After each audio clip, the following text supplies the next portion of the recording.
अमेरिकी राष्ट्रपति Donald Trump ने ईरान पर बड़ा बयान दिया था। उन्होंने कहा था कि वो युद्ध नहीं चाहते और शायद किसी भी इंसान से कम जंग चाहते हैं। ट्रंप ने चेतावनी दी थी कि अगर ईरान को परमाणु हथियार मिल जाता तो दुनिया का बड़ा हिस्सा तुरंत उड़ा दिया जाता। ट्रंप ने कहा था उपराष्ट्रपति इस खतरे को सबसे ज्यादा समझते हैं। ट्रंप का ये बयान उस समय आया था जब ईरान को लेकर तनाव पहले से बढ़ गया था और अमेरिका उसकी परमाणु महत्वाकांक्षाओं को लेकर लगातार चेतावनी दे रहा था। I want wars less than almost anybody. If they had a nuclear weapon, they would use it. And sometimes I'll have some of the people that, feel very strongly, like I do about wars. And I say, do you think Iran is violent? And do you think their people are violent? Yes, leadership. Do you think they should have a nuclear weapon? Which is massive power. I don't even want to discuss how powerful because it's depressing. And they said, no, they shouldn't have. Definitely they shouldn't have. They said, and you don't want to fight war? No, we don't want to fight war. और देखिए, जंग में पहली बार Iran ने अपना सबसे घातक हथियार चला दिया है। पहली बार सेजिल बैलिस्टिक मिसाइल के इस्तेमाल का दावा किया गया। ईरानी मीडिया IRIB के मुताबिक ऑपरेशन ट्रू प्रॉमिस 4 की 54वीं लहर में इस सेजिल मिसाइल को लॉन्च किया गया। दावे के मुताबिक इस मिसाइल से इजरायल के सैन्य और डिफेंस फैसिलिटी को टारगेट किया गया है।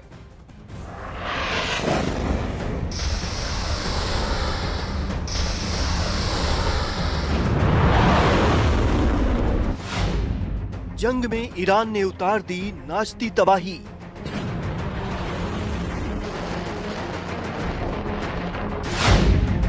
पहली बार डांसिंग मिसाइल से प्रहार।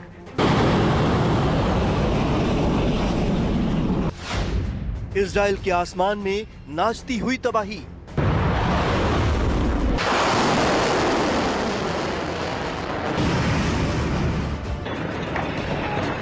पश्चिम एशिया में चल रही जंग में पहली बार ईरान ने आसमान में बारूद की ऐसी लकीर खींच दी है कि पेंटागन से लेकर तेल अवीव तक सैन्य अफसरों की नींद उड़ गई।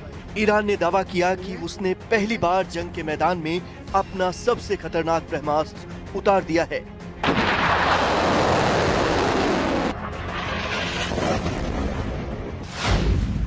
इस ब्रह्मास्त्र का नाम है सेजिल बैलिस्टिक मिसाइल।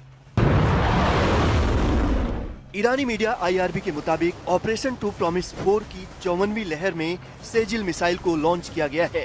दावे के मुताबिक इस मिसाइल से इजरायल के सैन्य और डिफेंस फैसिलिटी को निशाना बनाया गया।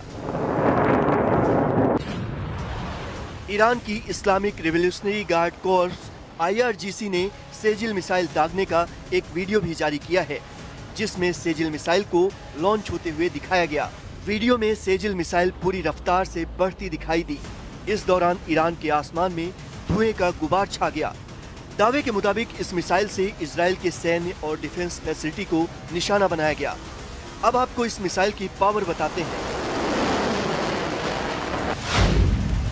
इस मिसाइल की पावर इतनी है कि ये 2500 किलोमीटर तक वार कर सकती है, जिसके चलते इसे लॉन्च करने में कम वक्त लगता है और दुश्मन को संभलने का मौका नहीं मिलता। सेजिल बैलिस्टिक मिसाइल ईरान की दूसरी पीढ़ी की मध्यम दूरी की बैलिस्टिक मिसाइल है। इसकी खासियत ये है कि ये 700 किलोग्राम तक का वॉरहेड यानी विस्फोटक ले जा सकती है। बहुत ऊंचाई पर पहुंचने के बाद ये दिशा बदलने में माहिर है, जिसकी वजह से इसे डांसिंग मिसाइल का नाम दिया गया। सेजिल मिसाइल की रफ्तार लगभग 17,000 किलोमीटर प्रति घंटा तक है। यही नहीं, सेजिल मिसाइल को कहीं भी ले जाना आसान है। इसे ट्रक पर लादकर कहीं भी ले जाया जा सकता है और चंद मिनटों में दागा जा सकता है। इसलिए इसका पहली बार इस्तेमाल सिर्फ एक लॉन्च नहीं, बल्कि सीधा स्ट्रेटेजिक एस्केलेशन माना जा रहा है। तेहरान से दागी गई ये मिसाइल मात्र 7 मिनट में इजरायल के किसी भी शहर को राख करने की ताकत रखती है। हालांकि इस हमले में इजरायल को कितना नुकसान हुआ, इसकी जानकारी अभी सामने नहीं आई। सेजिल मिसाइल अकेली नहीं, ईरान के पास ऐसी मिसाइलों की पूरी फौज है जो अजेय होने का दावा करती हैं। खुर्रम शहर 4, इसकी रेंज 2000 से 3000 किलोमीटर तक है। इसकी खासियत है कि 1500 किलोमीटर का भारी वारहेड ये मिसाइल ले जा सकती है और क्लस्टर बम गिराने में भी माहिर है। ईरान का एक और ब्रह्मास्त्र है फतेह 1। इसकी रेंज करीब 1400 किलोमीटर है। ये एक हाइपरसोनिक मिसाइल है जो हवा में दिशा बदलने में सक्षम है और रडार की पकड़ से बाहर है। इसी तरह से ईरान की एक और खतरनाक मिसाइल है खैबर शिकन, जिसकी रेंज करीब 1450 किलोमीटर है। इस मिसाइल को दुश्मन देश के डिफेंस सिस्टम को चकमा देने के लिए विशेष तरह से डिजाइन किया गया है। ईरान की इमाद मिसाइल को पहली सटीक मार करने वाली मिसाइल कहा जाता है। इसकी रेंज करीब 1800 किलोमीटर तक है।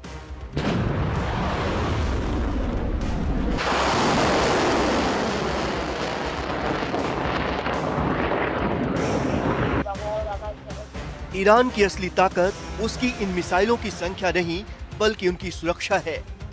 मोहम्मद अली जाफरी की रणनीति के तहत ईरान ने पहाड़ों के नीचे मिसाइल शहर बसाए हैं। उसका एक वीडियो ईरान की IRGC ने जारी भी किया है। इस वीडियो में ईरान के सैकड़ों घातक मिसाइल नजर आए। ईरान ने दावा किया कि उसके मिसाइल भंडार जस के तस है, उनमें कोई कमी नहीं हुई। ईरान का ये मिसाइल जखीरा पहाड़ों के नीचे बनाया गया है। दावे के मुताबिक अमेरिका और इजराइल के बंकर बस्टर बम भी इस पर बेअसर साबित होते हैं। उधर दूसरी तरफ एक रिपोर्ट के मुताबिक इजराइल के पास इंटरसेप्टर मिसाइलों की कमी होने लगी है। सेजिल जैसी भारी मिसाइलों को रोकने के लिए इजराइल को अपने सबसे महंगे एरो 3 सिस्टम का इस्तेमाल करना पड़ता है। सूत्रों के मुताबिक अगर ईरान ने एक साथ 100 सेजिल मिसाइलें दाग दी तो दुनिया का कोई भी डिफेंस सिस्टम उसे रोक नहीं पाएगा।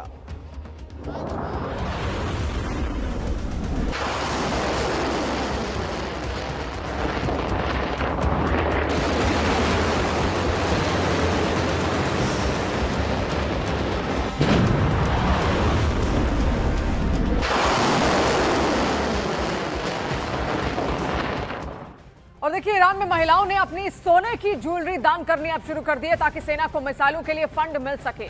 आपकी देखिए जो जानकारी यहाँ पर सामने आ रही है, कई महिलाएं अपनी सोने की चीजें यहाँ पर बेचने को तैयार हैं ताकि ईरानी आर्मी इजरायल से सुरक्षा के लिए अपनी मिसाइल क्षमता मजबूत कर सके। ये पहल सोशल मीडिया और स्थानीय रिपोर्ट्स में दिखाई गई है, जहां महिलाओं ने ये कहा है कि वो देश की रक्षा के लिए अपना गोल्ड देने को तैयार हैं। वीडियोस देखे जो निकल कर वहां से सामने आए। कई सारी ईरानी महिलाओं को इससे पहले आपने देखा भी होगा, हाथों में AK-47 लेकर भी उनका वीडियो वायरल हुआ था। एक प्रोपेगेंडा भी ये हो सकता है, क्योंकि ऐसी कोई पुष्टि खास नहीं की गई, लेकिन वीडियोस वहां से निकल के जरूर सामने आ रहे हैं। तो देखिए, नेतन्याहू तो सामने आ गए, कॉफी वाला वीडियो जारी करके उन्होंने अपने जिंदा होने के तो सबूत दे दिए हैं, लेकिन ईरान के नए सुप्रीम लीडर मुस्तफा खामेनेई अब तक सार्वजनिक रूप से बाहर नहीं आए हैं। 12 मार्च को उनका एक संदेश जरूर आया था। ईरान की मीडिया ने एक AI जनरेटेड वीडियो जारी करके खामेनेई इज बैक का दावा भी किया था। इन सब के बावजूद लेकिन व्हाइट हाउस से लेकर तेल अवीव तक बस एक ही सवाल गूंज रहा है कि क्या नया सुल्तान वाकई सलामत है या फिर रेवोल्यूशनरी गार्ड किसी बड़े सच को छुपा रहे हैं।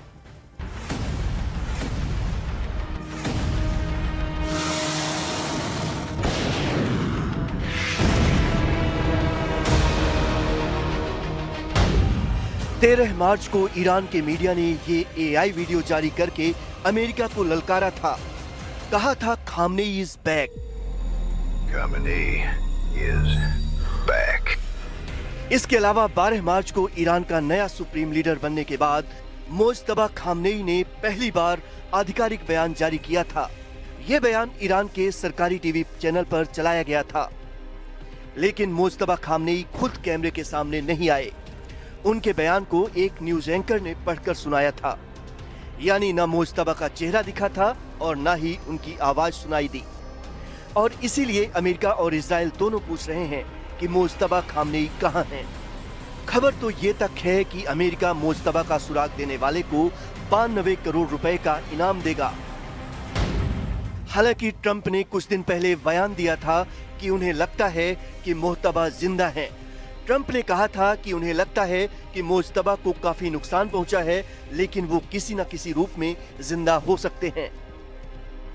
ट्रंप को लगता है कि मुज्तबा जिंदा है, लेकिन उन्हें ये नहीं पता कि वो कहां हैं, और इसीलिए इजराइल और अमेरिका मुज्तबा को ढूंढने की तमाम कोशिशें कर रहे हैं। वैसे ईरान के नए सुप्रीम लीडर मुज्तबा खामनेई की हालत पर दुनिया भर में किसी रिपोर्ट में कुछ लिखा गया तो किसी रिपोर्ट में कुछ और। रॉयटर्स की एक रिपोर्ट के मुताबिक मुज्तबा खामनेई को हमले में हल्की चोटें आई थी। CNN ने दावा किया था कि उनके पैर में फ्रैक्चर हुआ। आंख के पास चोट लगी और चेहरे पर भी हल्की चोटें आईं। ब्रिटिश अखबार द सन की रिपोर्ट में तो सबसे ज्यादा गंभीर दावा किया गया। रिपोर्ट के मुताबिक हमले में मुज्तबा खामनेई बुरी तरह घायल हुए और कोमा में चले गए। द सन की रिपोर्ट तो ये भी दावा करती है कि मुज्तबा खामनेई की एक टांग काटनी पड़ी और लीवर और पेट को गंभीर नुकसान पहुंचा। यानी मुज्तबा कहां हैं, कैसे हैं, किस हालत में हैं, किसी को पक्के तौर पर कुछ भी नहीं पता। इस बीच कुवैत के एक अखबार अल जरीदा ने तो नया ही दावा कर डाला। अखबार की रिपोर्ट कहती है कि 28 फरवरी को हुए जिस हमले में अली खामनेई की मौत हुई थी, उसमें मुज्तबा भी घायल हुए थे। इसके बाद चुपचाप उनको एक रूसी सैन्य विमान से मॉस्को भेजा गया था। रिपोर्ट में कहा गया है कि खामनेई की टांग की सर्जरी सफलतापूर्वक हुई और अभी भी वो मॉस्को के एक निजी अस्पताल में भर्ती हैं। यानी नया दावा ये कहता है कि मुज्तबा ईरान में नहीं, रूस में है। और अगर ये सच है तो ट्रंप का मुज्तबा का हाल उनके पिता जैसा करने का सपना फिलहाल पूरा होता नजर नहीं आ रहा।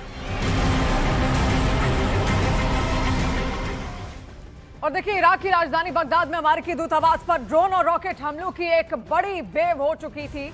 और आप देखिए, इराकी सुरक्षा सूत्रों के मुताबिक यह हमला अब तक का सबसे ज्यादा तीव्र अटैक था, जिसमें कम से कम 5 ड्रोन इस्तेमाल किए गए थे। हमले के दौरान बगदाद में जोरदार धमाके सुने गए। फुटेज में एक ड्रोन को प्रोजेक्टाइल से गिराते हुए भी देखा गया था। और देखिए, हमले के बाद अमेरिकी दूतावास के आसपास सुरक्षा काफी ज्यादा सख्त कर दी गई थी। ये तस्वीरें आप देखिए, कई हमले एक के बाद एक लगातार वहां पर आते हुए और ड्रोन के जरिए अटैक यहां पर किए गए हैं। 5 ड्रोन एक साथ बरसाए गए।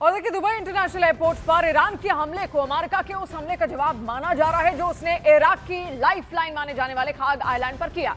अमेरिका ने ईरान के खार्ग आइलैंड को टारगेट किया, जिसमें ईरान के 90 से ज्यादा सैन्य ठिकानों को तबाह किए जाने का दावा भी किया जा रहा है।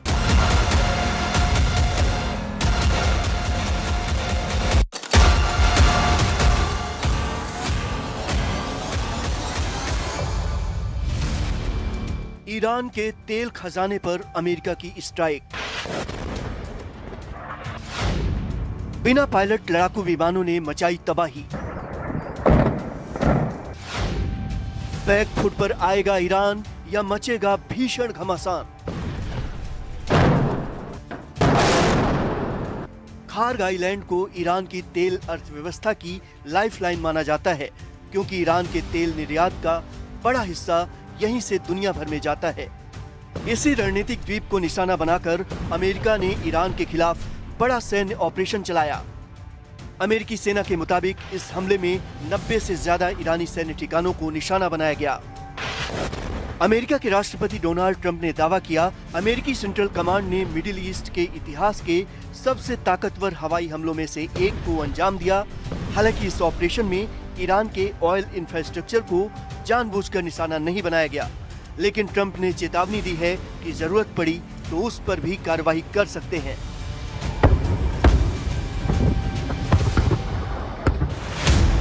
खार्ग आइलैंड ईरान के लिए बेहद अहम है, क्योंकि ईरान का करीब 90% तेल इसी द्वीप से निर्यात होता है। हर दिन खार्ग से करीब 11 से 15 लाख बैरल तेल निर्यात किया जाता है। यही वजह है कि इस द्वीप पर हमला सिर्फ सैन्य कार्रवाई नहीं, बल्कि ईरान की इकोनॉमिक लाइफलाइन पर वार माना जा रहा है। इस द्वीप की सबसे बड़ी खासियत ये है कि गहरे समुद्र की वजह से दुनिया के सबसे बड़े टैंकर भी यहाँ पर तेल भर सकते हैं।